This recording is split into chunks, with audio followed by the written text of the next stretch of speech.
Let the superintendent address that. He addressed that lesson specifically. It's not my fault, board. It's your fault because you're the ones who control policy. You're the ones who are responsible for this. I did not say that. So I was summarizing, but in yeah, essence, summarize it more. I never said it's not my fault, it's your fault. So I just want to make sure that's noted in the record.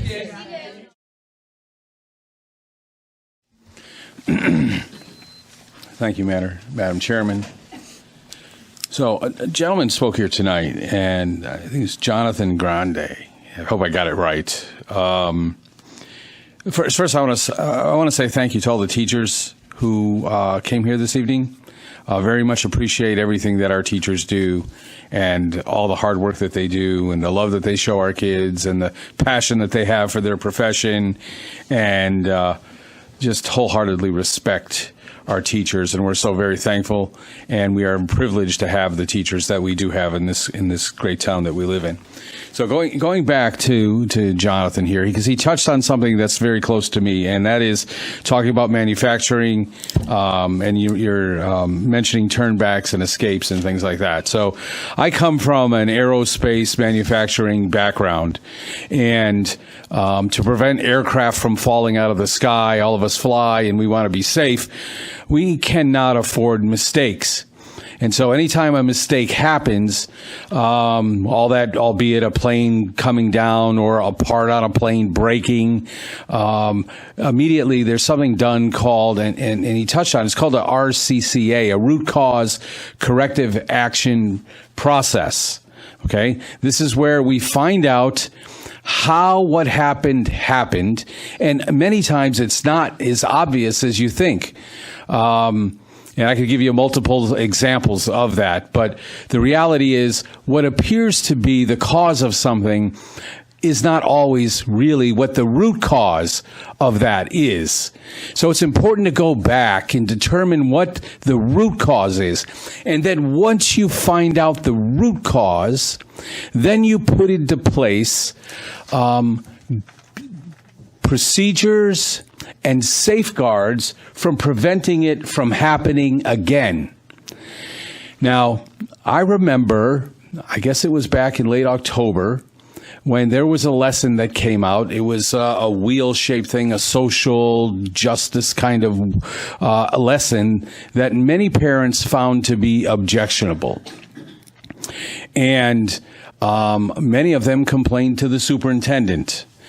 And at the next board meeting, I recall that the superintendent addressed that. He addressed that lesson specifically. And I'm going to kind of summarize what he said, because I found it to be somewhat concerning, okay? Concerning to me and to all the members of this board, I'm sure, which is essentially, I'm going to summarize this, and correct me if I'm wrong, but what I got out of it was, it's not my fault, board, it's your fault. Because you're the ones who control policy, you're the ones who are responsible for this, and basically we tried to take it to policy and see, well, what could we do in policy to try to make it better? So now this pizza thing comes out, and Madam Chair, I did not say that, so I was summarizing, but in essence, summarize it more. I never said it's not my fault, it's your fault, so I just want to make sure that's noted in the record.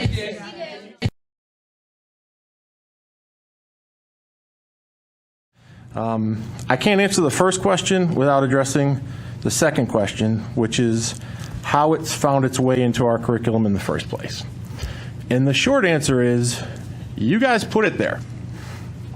And I'm not trying to be a wise guy, but the reality is this started with you. Now, not the 9 of you, but you as an entity created this format for what we teach in our school. But if you want an opinion from me on this particular policy, my opinion is don't change a word. So I'm just going to say this and say it for the last time. We don't teach critical race theory here. It's not a thing. What we do teach is equity and diversity. And we teach it for 2 reasons. 1, you told us to. And 2, It's the right thing to do for kids.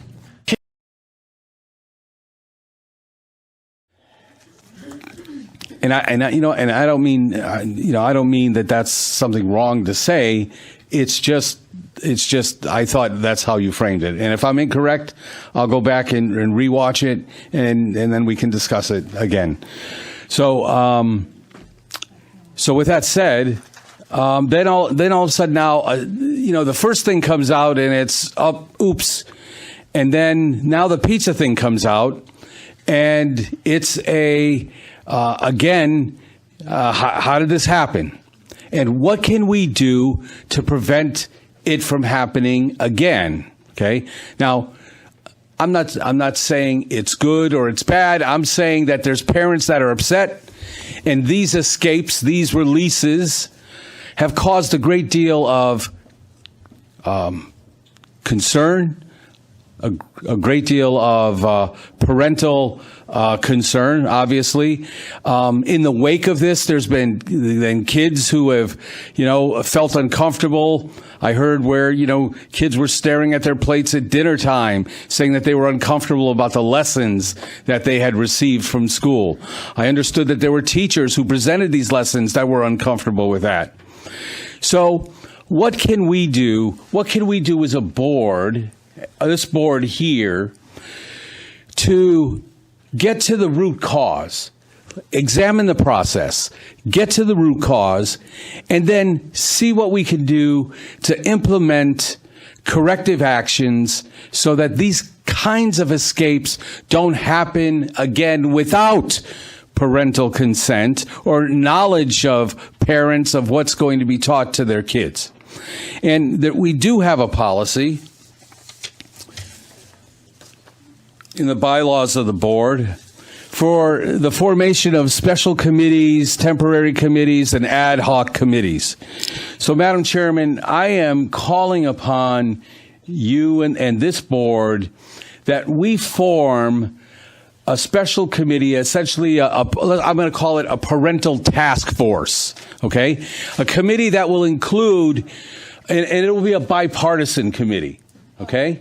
That will include parents, that will include members of this board as liaisons, that could include the assistant superintendent, a policy director, a curriculum director, and then get to the root cause, find out how this is happening, and what can we do to prevent it from happening again, and put procedures in place so that people can be made aware of lessons like this, perhaps like this again, that may come out, and it will be no surprise. And I know that there are permission sheets that are given out many times on particular lessons that parents must sign to say, okay, I will allow my student to partake in this particular lesson. So we could, as a board, do that out of consideration for the many, many parents that spoke here and who are concerned about the well-being of their kids and the quality of education that they're receiving in this good town. I think we as a board would be very responsible in consideration of them in forming a committee that would include them, because this is the Enfield Public Schools. It's not the Enfield Government Schools.